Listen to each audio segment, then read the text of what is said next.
The night shift at St. Elian Medical Center had a rhythm of its own. By midnight, the bright halls usually softened into something quieter, almost reflective. The rush of visitors had faded, the elevators opened less often, and conversations became hushed and brief. Even the machines seemed to settle into a steady background hum that most staff barely noticed anymore. But on that particular Thursday night, one sound refused to blend in. It started just after 12:40 a.m. A sharp, repeating alarm burst through the silence of the cardiac observation wing. It was loud enough to make people in nearby rooms look toward the hallway. Nurses at the station glanced up immediately. The sound was urgent, mechanical, impossible to ignore. Room 214. Within seconds, 2 residents hurried inside, followed by a respiratory therapist. A senior nurse adjusted the monitor while another checked the patient's chart. The room filled with quick movement, clipped instructions, and the steady beeping that somehow seemed to grow more intense with every passing second. The patient was an older man named Leonard Vale, 68 years old, admitted 2 days earlier after a mild cardiac episode. His condition had been stable all evening. His oxygen levels were normal. His blood pressure was within range. His heart rhythm had shown only minor irregularities, nothing unusual for his age and history. And yet the alarm kept blaring. Lead displacement? One resident guessed as he checked the monitor cables. Already checked, the senior nurse replied. Could be a sensor issue. Replaced it 10 minutes ago. The respiratory therapist adjusted the pulse oximeter. The machine briefly paused, then erupted again with the same shrill tone. Leonard remained asleep or appeared to be. His breathing was shallow but steady. His face looked calm, almost too calm. There was no obvious distress. After nearly 15 minutes of testing, resetting, and troubleshooting, one of the residents sighed. It's the monitor system, he said. Everything else is reading stable. The others looked relieved by the explanation. Technical issues were frustrating, but they were manageable. A maintenance request was entered. A replacement monitor was brought in. For a moment, the room fell quiet. Then the new machine started blaring too. Silence followed. The staff exchanged looks. That makes no sense, someone muttered. A few more checks were done, but nothing changed. Leonard's visible condition still seemed fine. The numbers on the screens stayed mostly normal, aside from occasional fluctuations too subtle to explain the repeated alarms. Eventually, with several urgent calls waiting elsewhere, the team settled on a temporary conclusion. False trigger, the senior resident said. Keep him under observation. We'll review it in the morning. One by one, they stepped out. The sound was silenced manually. The hallway returned to its late-night quiet. At the nurse's station, conversations resumed, though more cautiously than before. The unusual alarm had rattled everyone, but there were other patients to tend to, charts to update, medications to prepare. Only one person kept glancing toward room 214. Her name was Leora Vance. She had joined St. Elian less than a year earlier. At 29, she was one of the younger nurses on the floor, though her calm presence often made people assume she had more experience than she did. She wasn't the loudest voice in the room, nor the type to challenge senior staff without reason. But she noticed things, small things, patterns in breathing, tension in a hand, the difference between a patient sleeping and a patient withdrawing inward. And something about Leonard's room unsettled her. She had been there during the alarm checks. She had watched the numbers herself. On paper, everything looked acceptable, yet none of it sat right with her. She looked down at the notes on her tablet. Heart rate, acceptable. Oxygen saturation, stable. Blood pressure, controlled. No acute distress observed. It should have been enough. But she kept remembering Leonard's face. Not his expression exactly, there wasn't much of one, but the stillness of it. The unusual stillness. At 1:20 a.m., after finishing her medication rounds, Leora found herself standing outside room 214 again. The rest of the night should have felt easier after what happened in room 214, but for Leora, it only made everything sharper. The floor returned to its usual rhythm, Yet she could not shake the tension that had settled in her chest. Every sound felt louder. Every monitor seemed more important than before. She moved from room to room with steady hands, but her thoughts kept circling back to Leonard Vale and the delayed readings that had nearly hidden his condition. At 2:40 a.m., she entered room 219 for a routine medication check. The patient there, a middle-aged woman recovering from surgery, was asleep. Her vitals looked normal. The room was calm, almost peaceful.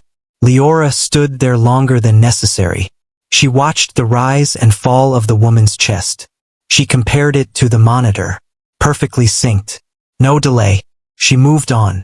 Room 221, same result. Room 223, stable. Everything looked fine, and still something felt unfinished. By 3:15 a.m., the senior staff had begun discussing Leonard's case in quieter tones. The system issue had been logged. The hospital's technical team confirmed that one central relay had temporarily switched into backup cache mode after a software interruption. That explained the delayed display.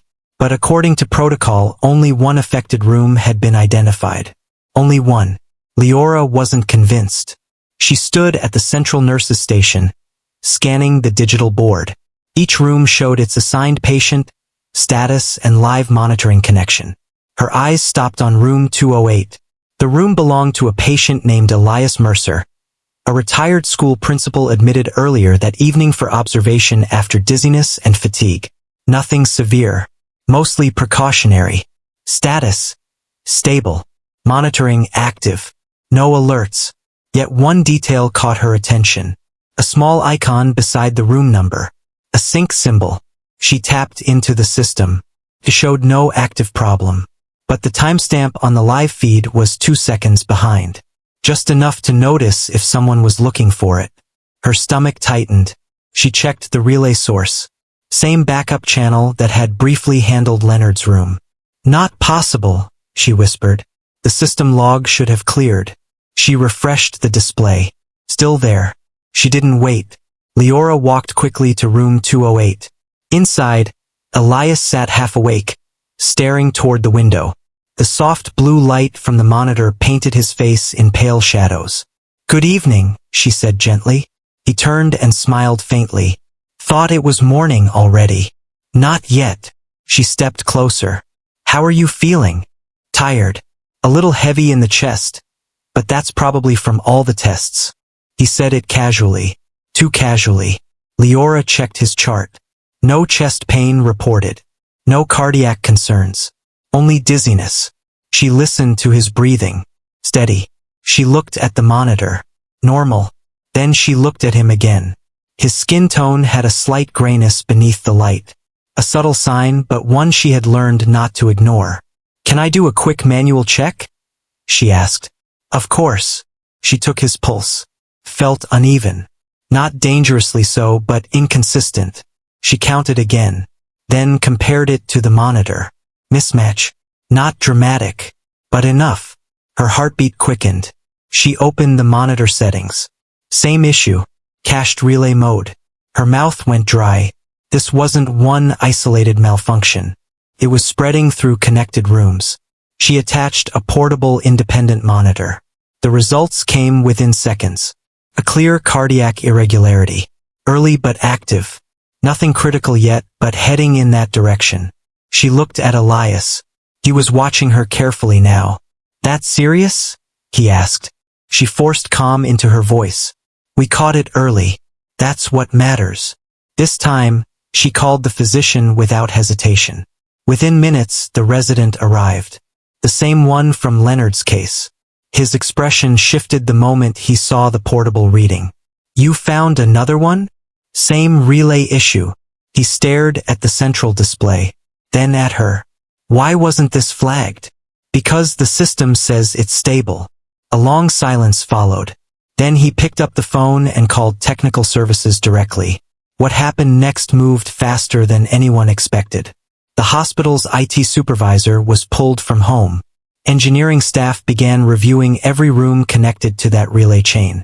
By 4 a.m., they discovered 3 additional rooms with delayed feeds. None yet critical, but all affected. Leora stood in the hallway as the investigation unfolded around her. Doctors, technicians, administrators, people who rarely appeared overnight, were suddenly everywhere. And yet, despite the rush, she kept thinking about something simpler. If she had trusted the system over her instincts, Leonard's case might have been dismissed. If she had gone home after that, Elias would have remained undetected. The thought unsettled her more than the alarms ever had. At 4:30 a.m., the chief nursing supervisor arrived. She was known for being precise, rarely emotional, always focused. She requested a direct briefing. The senior resident explained the technical findings. Then he gestured toward Leora. She identified both discrepancies. The supervisor looked at her. For a moment, neither spoke. Then the woman asked, "Why did you recheck after the first case?" Leora answered honestly, "Because the alarm didn't match the explanation." The supervisor studied her face. "And that was enough?" "No," Leora said. "The patient was." That answer lingered in the room. The supervisor gave a short nod. No praise, no dramatic reaction, just acknowledgement. Sometimes that meant more. As dawn approached, the hospital finally stabilized. The relay issue was isolated and disabled. Affected rooms were switched to independent monitoring until repairs could be completed. Families were updated carefully. Patients remained safe. By 6:10 a.m., the first morning staff began arriving. Most had no idea what the night had held. To them, it looked like any other shift change. But for those who had been there, the mood was different. Quieter. More reflective. Leora finished her final chart entries with tired eyes and stiff shoulders. She should have felt relieved. Instead, she felt strangely unsettled. Because now that the crisis had passed, another reality was becoming clear. The alarms had not failed. People had interpreted them through expectation. Machines were trusted. Human observation was secondary. Until it wasn't. She packed her things slowly. As she prepared to leave, the resident approached. He looked exhausted. "So," he said, "you planning to come back tonight and save the whole building again?" She gave a faint smile. "I'm planning to sleep." He laughed softly, then grew serious. "I should have listened sooner." She shook her head. "We all wanted the easy explanation." He looked down for a second. Still, she understood what he meant. And maybe he understood that guilt wasn't useful now. What mattered was what they did next. As she stepped toward the exit, the chief nursing supervisor called after her. "One moment." Leora turned. The woman handed her a folded paper. "Preliminary review request," she said. "Hospital board wants your account included before noon." Leora blinked. The board. System-wide issue. Multiple departments involved. She paused. "Your observations may change policy." That landed heavier than expected. Leora looked at the paper in her hand. A few hours earlier, she had simply followed a feeling she could not ignore. Now that choice was becoming something larger. As she walked outside, the early morning air felt colder than usual. The sun was just beginning to rise over the parking structure. She stood there for a moment, breathing in silence. Most people passing by had no idea what had happened inside. No idea how close things had come. No idea that one repeated sound in the night had revealed a weakness hidden in plain sight. Leora looked back at the hospital windows. She knew this wasn't over, because questions would follow. Reviews, meetings, conversations no one had wanted to have before. And somewhere in all of that, one truth remained. The machines had shown numbers, but the patients had shown reality. And someone had finally paid attention. Leora had every intention of going home, sleeping for a few hours, and returning later that evening as if the previous shift had been nothing more than a difficult night. But by the time she reached her apartment, the folded review request in her bag had already changed that plan. She showered, changed clothes, and sat at her small kitchen table with a cup of tea she barely touched. Outside, the city moved through its ordinary morning. Delivery trucks rumbled down the street. Neighbors opened windows. Someone laughed in the courtyard below. Everything looked normal, but her mind stayed in the hospital. She replayed the sounds, the monitor delays, the moment Leonard's hidden instability appeared on the independent scan. Then Elias. Then the discovery of multiple affected rooms. She opened the hospital review request. It asked for a detailed account of her observations, actions, and concerns regarding the relay issue. There was one line at the bottom that held her attention. Recommendations for immediate procedural review. Leora stared at it for a long moment. She wasn't a systems engineer. She wasn't an administrator. She was a nurse. Yet she knew exactly what needed to be said. At noon, she returned to St. Elian. The atmosphere inside was different from any day she had seen before. Staff members moved quickly, but with an edge of awareness. Conversations stopped when certain people passed. Technical teams were stationed near equipment rooms. Senior administrators were visible in areas they rarely visited. The issue had spread beyond a night shift incident. It had become a hospital-wide concern. Leora was directed to a conference room on the second floor. Inside sat members of the nursing board, the medical director, 2 IT supervisors, and several department heads. She recognized only a few faces. The room fell quiet as she entered. One of the board members gestured toward an open chair. "Thank you for coming in." Leora sat, placed her written account on the table, and waited. The discussion began with technical summaries. Software relay failure, backup cache mode activation, timestamp mismatches, delayed live data. All of it explained the mechanics. But then the focus shifted. "How did you recognize the issue before the system flagged it?" one administrator asked. Leora answered simply, "Because the patient didn't match the monitor." A few people exchanged looks. She continued, "The machine showed stable readings, but his breathing pattern, facial tension, and physical response said otherwise." The IT supervisor leaned forward. "So your conclusion came from observation, not equipment?" "Both," she said. "But observation came first." There was silence. Then she added the thought that had stayed with her all morning.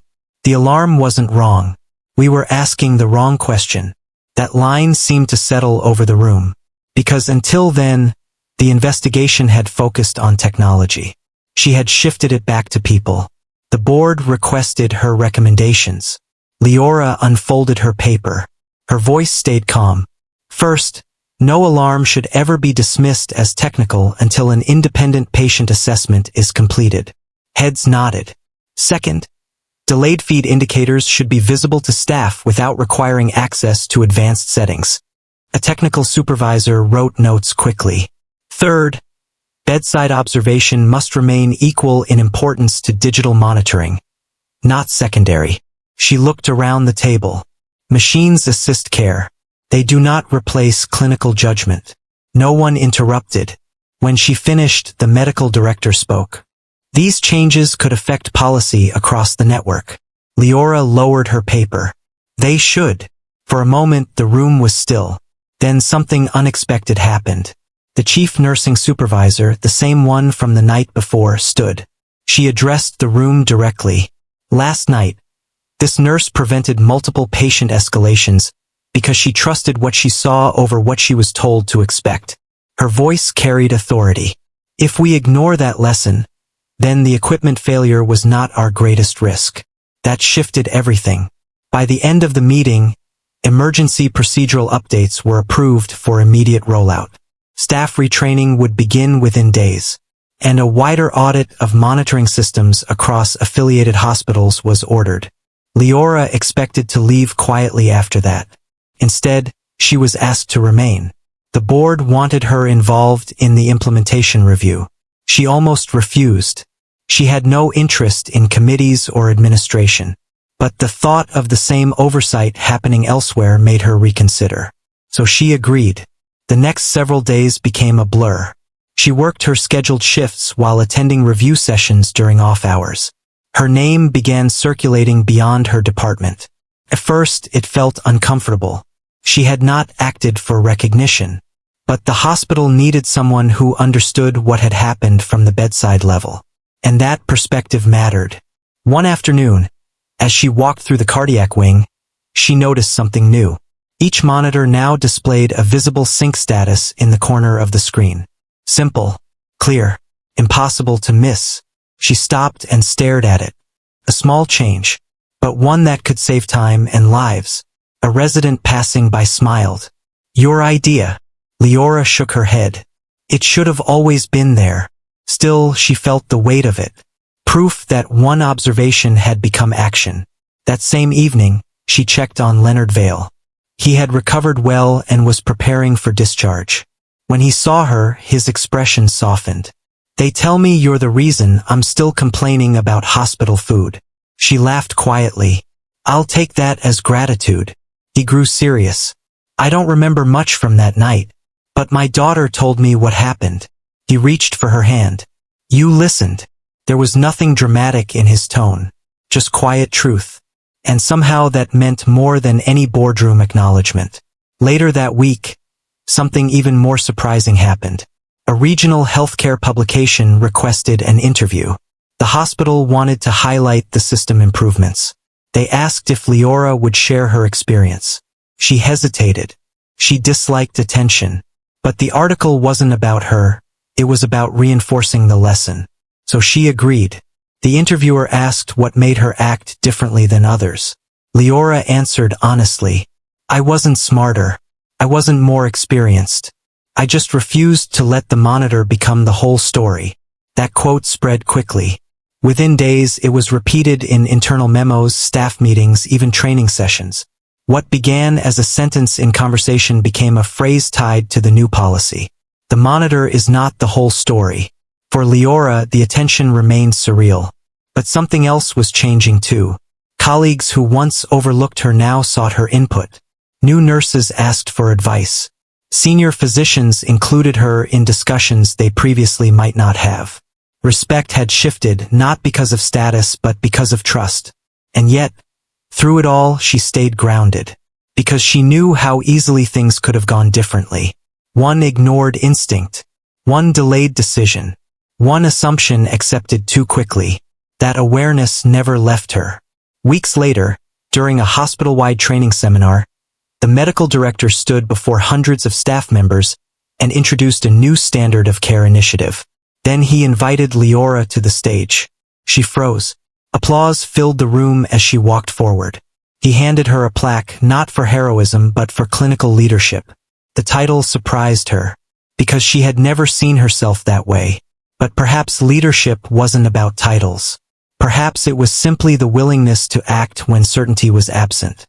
She accepted the plaque, then spoke only a few words. This wasn't about doing something extraordinary. The room quieted. It was about remembering that behind every screen is a human being. No one moved, because everyone understood. That was the lesson. Not about technology. Not about systems. About care. Real care. The kind that begins with paying attention. As the applause returned, Leora looked across the room at nurses, residents, technicians, administrators. Different roles. Different responsibilities. But one shared truth. The smallest decision can change everything. And sometimes, the move that matters most is simply choosing to look closer. The days after the training seminar should have felt calmer for Leora. But instead, the hospital seemed to shift around her in ways she could not ignore. It was not just the updated monitors or the new sync indicators that changed the atmosphere. It was the people. Staff members who once rushed through shifts now paused more often. Nurses double-checked readings without being asked. Even senior doctors, who usually relied heavily on system data, began glancing at patients a little longer before making decisions. The phrase from her talk had spread quietly but firmly through the hospital. The monitor is not the whole story. It appeared in meeting notes. It showed up in training reminders. Someone had even printed it and placed it near the nurses' station in the cardiac wing. Leora never asked for it. In fact, she avoided it when she saw it. Because words like that, once repeated enough times, started to feel heavier than intended. One afternoon, while finishing a late shift, she noticed something unusual in room 214, the same room where it had all started. The bed was empty. For a moment, she stopped in the doorway. Her mind went back to Leonard Vale. The alarm that would not stop. the hidden instability, the moment everything had almost gone unnoticed. Then she saw a small card on the bedside table. Discharged, stable recovery. She stepped inside slowly. The room felt different now, quieter in a way that had nothing to do with machines. A junior nurse passed by and noticed her standing there. "He left this morning," the nurse said. Leora nodded. "Family picked him up early. They were very grateful." There was a pause. Then the nurse added, "He asked about you." That made Leora look up slightly. He said he wanted to thank the nurse who stayed when everyone else moved on. Leora didn't respond immediately. Instead, she looked at the empty bed again. "It wasn't like that," she said quietly. But even as she said it, she knew how it sounded to others. Because from the outside, it did look like she had made a dramatic decision. The reality had been simpler and more complicated at the same time. She had just noticed what others had not, or perhaps had not wanted to see. Later that week, Elias Mercer was also discharged. The case had not escalated further, but his file was now part of the internal review records. His condition had been caught early enough to prevent any serious outcome. When he left, he stopped briefly at the nurse's station. He didn't recognize everyone there, but when he saw Leora, he smiled. "You're the one who checked the numbers twice," he said. Leora corrected him gently. "I just checked what didn't match." He nodded as if that distinction mattered. It still made a difference. Then he left. It should have felt like closure. But instead, Leora found herself thinking about all the cases that had not been reviewed before the system issue was discovered. How many times had a delayed reading gone unnoticed? How many times had stable meant only what the screen showed, not what the patient experienced? Those questions did not come with answers, only responsibility. One evening, she was called into another meeting. This time it was not just St. Elian. Representatives from 2 affiliated hospitals were present through video connection. The agenda was simple: expand the updated monitoring protocol across all facilities. Leora sat at the edge of the conference table, listening as department heads discussed implementation timelines, equipment upgrades, and training schedules. But midway through the meeting, one of the regional supervisors asked a question that changed the tone. What happens when staff still trust the system more than their own observation? The room went quiet. All eyes slowly shifted toward Leora. She understood why. Not because she had authority, but because she had been there when trust in the system had failed. She took a moment before answering. "Then nothing changes," she said. A few people leaned forward. "The protocol can be updated," she continued. "But behavior only changes when people are allowed to question what they see without fear of being wrong."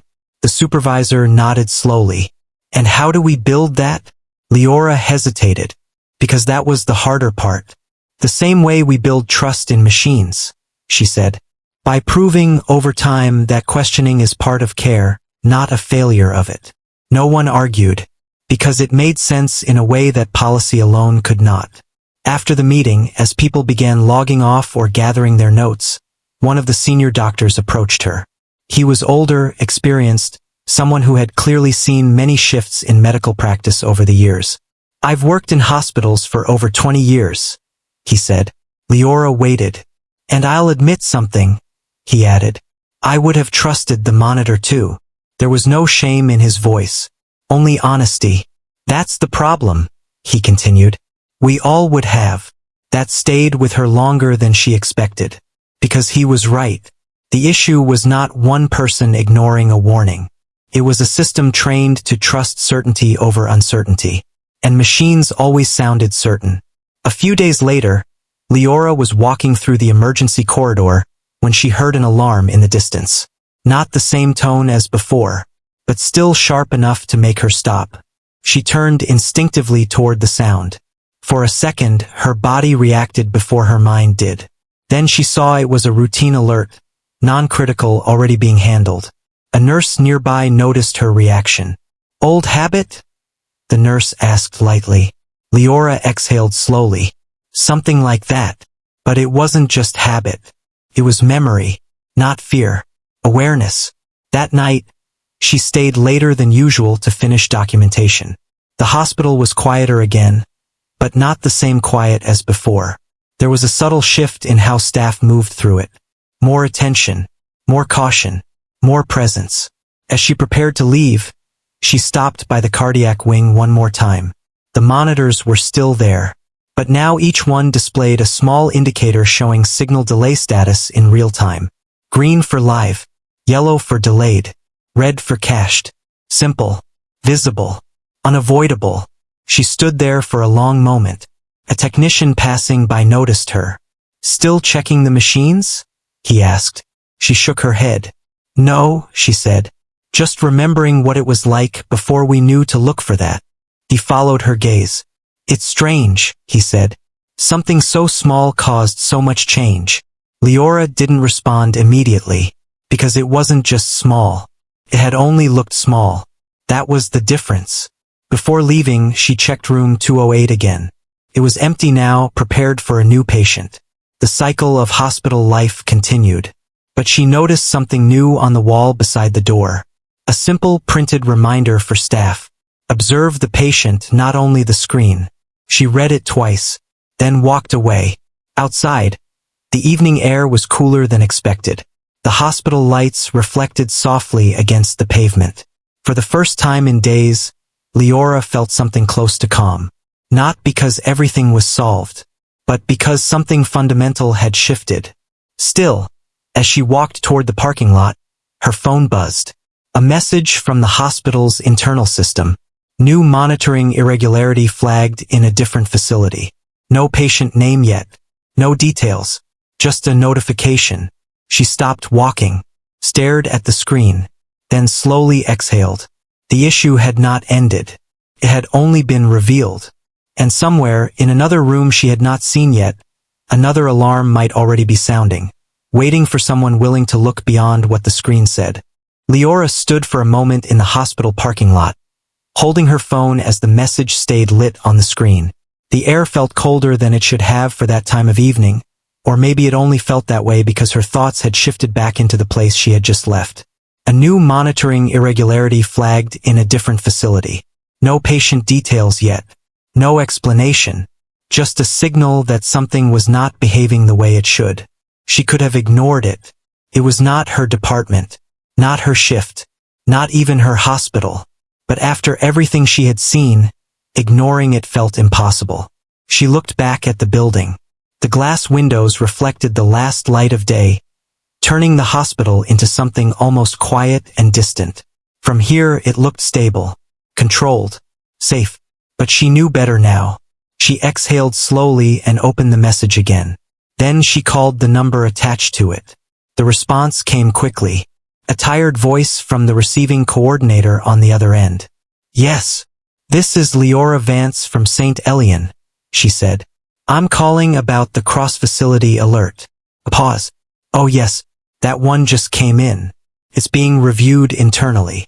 "Is it confirmed?" she asked. "Not yet. It's just a flag for now. Could be nothing." That phrase again. Could be nothing. She had heard it before. Multiple times. She stepped away from the building entrance, walking slowly along the edge of the lot. "What kind of flag?" she asked. Another pause. "Delayed feed anomaly," the coordinator said. "Similar pattern to a system sync issue we saw in another hospital last week. But we're still verifying." Leora stopped walking. Her grip tightened slightly on the phone. "Is anyone on site checking patients manually?" There was hesitation on the other end. "That's being arranged." Being arranged. Not done. Not started. Arranged. She closed her eyes briefly. "Please prioritize manual confirmation before relying on system output," she said. The coordinator sounded slightly defensive. "We're following protocol." "That's what I'm asking you to double-check," she replied gently. "Protocol assumes the system is correct unless proven otherwise. This situation doesn't always allow that assumption." Another pause. Then, "We'll escalate it." The call ended. Leora stood there for a few seconds longer. The sky had shifted darker now. The hospital behind her was fully lit, glowing against the evening. She could have gone home, But instead, she turned back. Not because she was asked to, because she knew what it felt like when something small in a system turned out to be something larger. Inside, the hospital felt familiar again. The rhythm of footsteps, the distant sound of equipment, the soft voices at the nurses' stations. But beneath it all, there was something else now. Tension. Not panic. Not urgency. Just awareness that things could not be taken at surface value anymore. She found the night supervisor on duty and relayed the information. Within minutes, a small internal response team was activated to coordinate with the other facility. Leora was not required to stay, but she did. She moved through her usual section, checking patients, reading monitors, listening more closely than before. At 9:15 p.m., she noticed a subtle inconsistency in one of the cardiac recovery rooms. A patient showed slightly irregular oxygen readings. Nothing alarming, but the waveform lagged by a fraction of a second. It was small, almost unnoticeable, but she had learned what small could mean. She checked the patient manually. The breathing was slightly more labored than the monitor suggested. Not critical, but different. She called for a secondary assessment. This time, no one questioned her. A resident arrived quickly and confirmed her observation. A minor medication adjustment was made. The patient stabilized within the hour. No escalation, no crisis, just correction before harm. The resident looked at her afterward. "You're seeing things before they happen," he said half-jokingly. Leora shook her head. "I'm just checking what doesn't match." He studied her for a moment. "That used to sound simple," he said. "Now it feels like a full-time job." She didn't disagree, because it was becoming exactly that. Not just for her, but for everyone who now had to relearn what they thought they already knew. By midnight, updates began coming in from the other facility. The flagged issue was confirmed. A partial system lag had affected several monitoring streams. No critical patient harm had occurred, but multiple near misses were identified. Leora read the report quietly at the nurse's station. The same pattern: delayed feed, cache stability, hidden irregularities. And again, manual checks had revealed what the system had obscured. A colleague sat beside her. "You're not even on call for them," the nurse said. "I know. So why are you involved?" Leora hesitated, because it was hard to explain in a way that didn't sound dramatic. "I think once you've seen something like this," she said carefully, "you stop believing it belongs to one place." The nurse nodded slowly. "That sounds exhausting." "It is," Leora admitted. But there was something else too. Something she had not said out loud. It also felt necessary. Over the next few days, coordination between hospitals increased. A new temporary guideline was introduced across the network. Any flag delay, no matter how small, required immediate manual patient verification. It was not perfect. It slowed things down, created extra work. Some staff quietly complained about it, but no one could argue with the results. Fewer missed inconsistencies, earlier interventions, more direct patient observation. One evening, Leora found herself sitting in the staff break room with a cup of tea she barely drank. The room was quieter than usual. A junior nurse entered and sat across from her. "I heard they're calling it the veil protocol in some places," the nurse said. Leora almost smiled. "That's not official, but it's spreading." She looked down at her cup. "That wasn't the point," she said softly. "I know," the nurse replied, "but it's what people remember." That stayed with her longer than expected, because she understood how stories worked inside hospitals. People remembered names, moments, alarms, outcomes, but rarely the quiet decisions in between. At the end of the week, Leora was asked to attend a regional healthcare review session. This time, it was not just about system updates. It was about long-term policy. Multiple hospitals were represented. The discussion was larger, more structured, more formal. Leora listened as senior administrators debated efficiency versus safety, automation versus observation, speed versus caution. At one point, someone said, "We cannot slow down the entire system for rare anomalies." A few people nodded. Then another voice responded, But rare anomalies are where failures begin. All eyes shifted toward Leora again. She had become, without intending to, a reference point in these discussions. She took a breath. "I don't think it's about slowing the system," she said. "It's about not letting the system remove the responsibility to look twice." Pause followed. Then she added, "The goal shouldn't be to trust less. It should be to verify better." That distinction mattered. The conversation shifted after that. Not toward disagreement, but refinement. By the end of the session, a broader initiative was approved. A standardized dual verification protocol combining automated monitoring with mandatory observational confirmation in flagged cases. It was a structural change, not just for one hospital, but across multiple facilities in the network.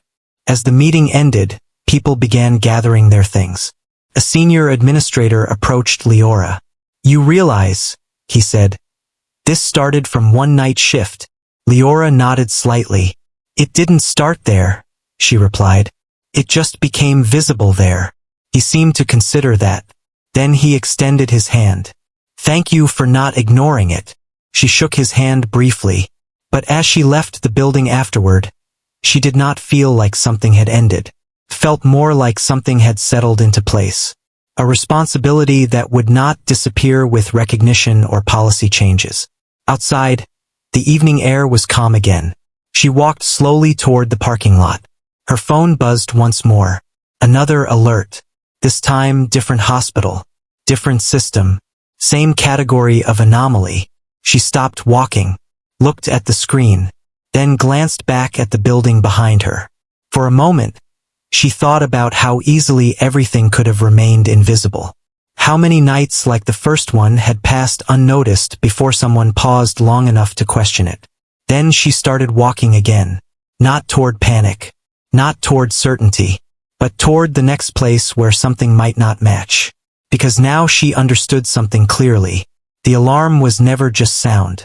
It was attention asking to be paid.